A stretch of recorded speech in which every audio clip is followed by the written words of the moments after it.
Hello, welcome again. In the last video, I already told you about the vaginal microflora and what is the relationship between estrogen, glycogen, and lactic acid production mechanism. Basically, that is a vaginal defense mechanism, that is the production of more concentration of lactic acid, which leads to the prevention of our vagina from the outsider bacteria which is pathogenic in nature. So that was the that is the defense mechanism of vagina.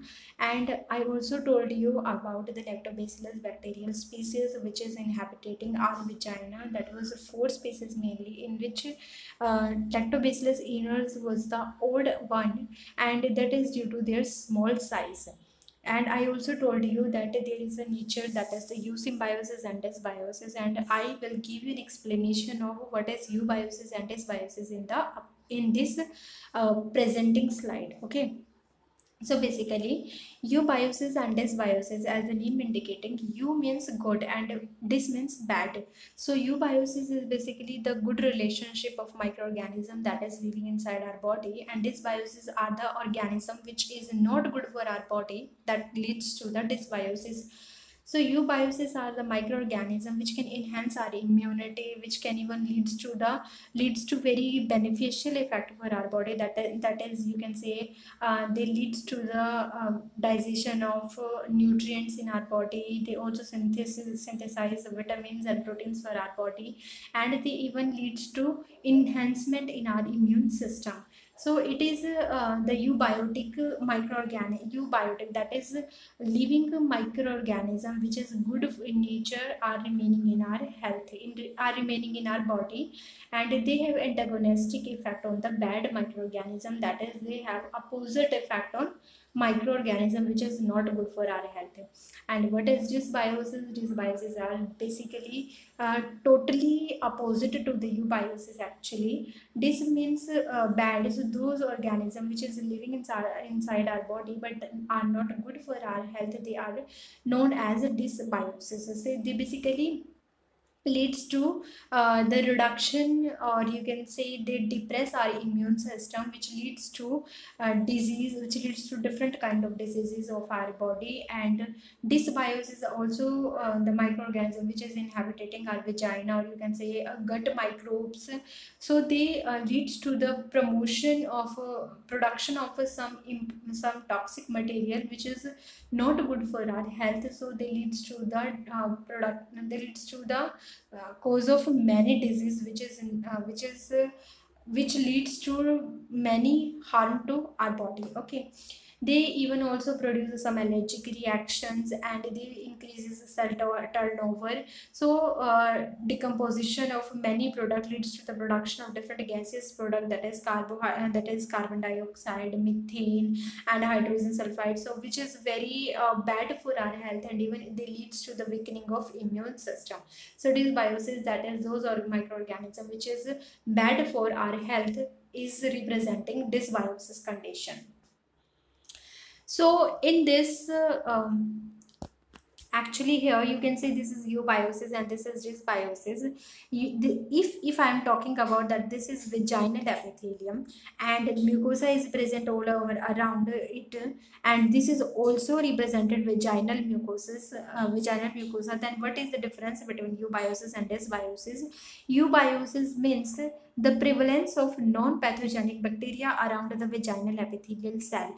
They are not invaded inside the vaginal bacteria. Why? Because there is a tight junction between these cells that leads to the immune homeostasis. Means there is a balance between balance of the immune system. Why? Because all the non-pathogenic bacteria are inhabiting around the vaginal mucosa, and there is no invading of the pathogenic bacteria inside the vaginal epithelial cell. Now, in dysbiosis condition, what happens due to some injury, or even you can say some pathogenic bacteria have some different type of compound which leads to the decomposition of these tight junction, or they form a tunnel between these epithelial cell. These epithelial cell can be gut epithelial cell, can be vaginal epithelial cell. I am considering here the vaginal epithelial cell.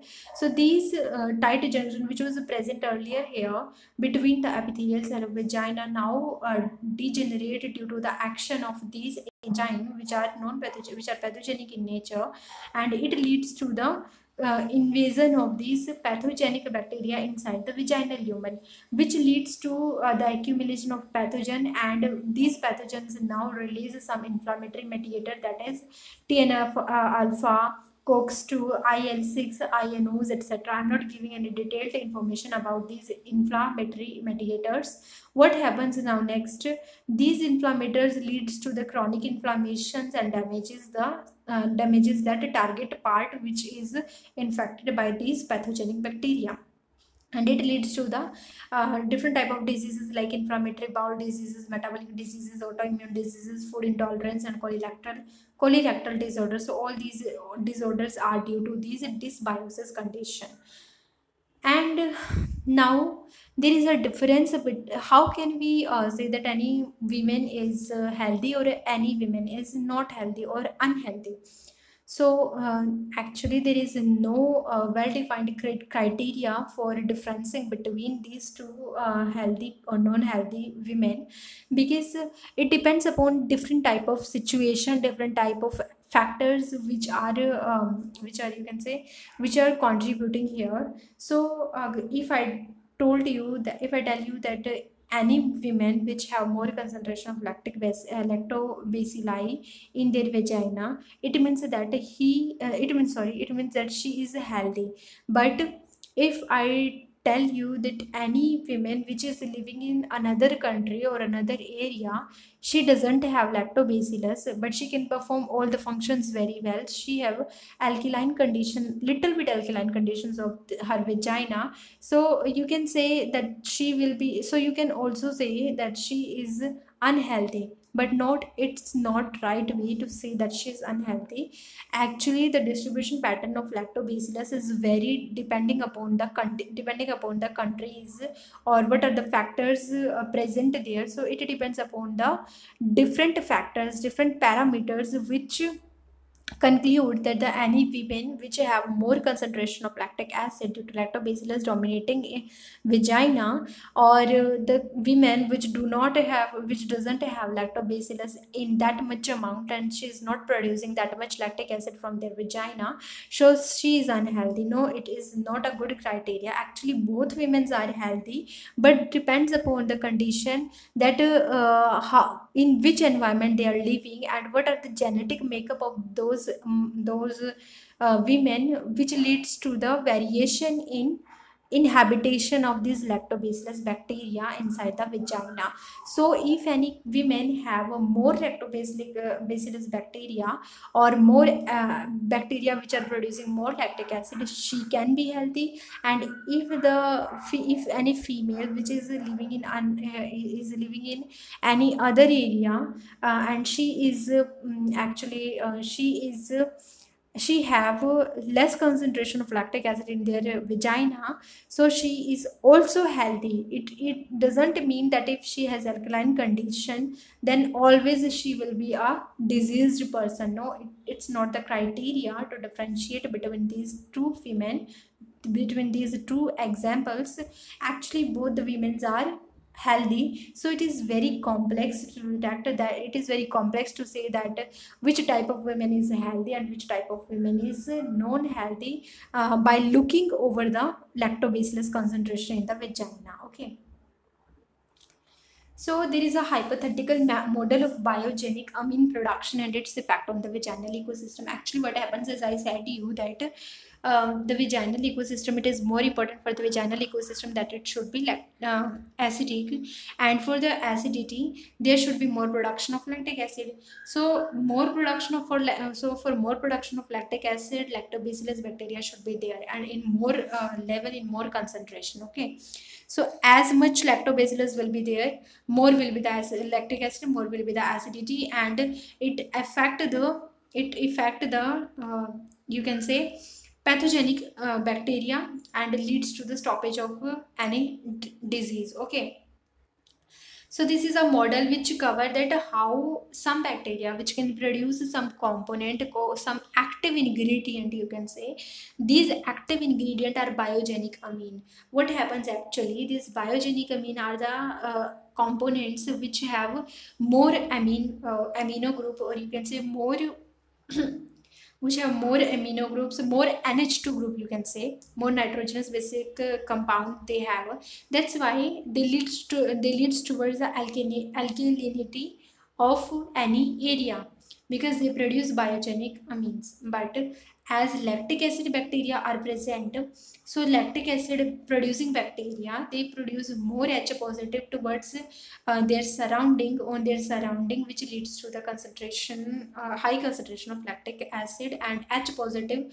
will be around there. That's why when more lactic acid, then host immune cell can easily capture the bacteria which is pathogenic in nature. Okay, so here in this diagram you can see that the red color is representing the lactobacillus bacteria, and due to lactobacillus bacteria more concentration is there of more concentration is lactobacillus bacteria is present there. That's why there is more H positive surrounding them. And green color representing the pathogenic nature. As the concentration is more acidic, the immune cell is very active, and now this active cell can easily capture this this pathogenic bacteria which is representing in green color here. But what happens, some bacteria, that is for example this green color bacteria, is now the bacteria which is biogenic amine producing bacteria. So biogenic amine is produced by this bacteria, and these bacteria leads to the condition which is alkaline in nature by engulfing these H positive which is surrounding the lactobacillus bacteria. And as H positive concentration decreases, lactobacillus bacteria have negative impact on of this, and now the concentration of lactic acid bacteria, that is lactobacillus bacteria, gets decreased, and this leads to the alkalinity of the vaginal concentration, vaginal pH, vaginal medium. So it is very harmful. In the next video I will give you detailed view of this concept. So thank you friends, meet in the next video.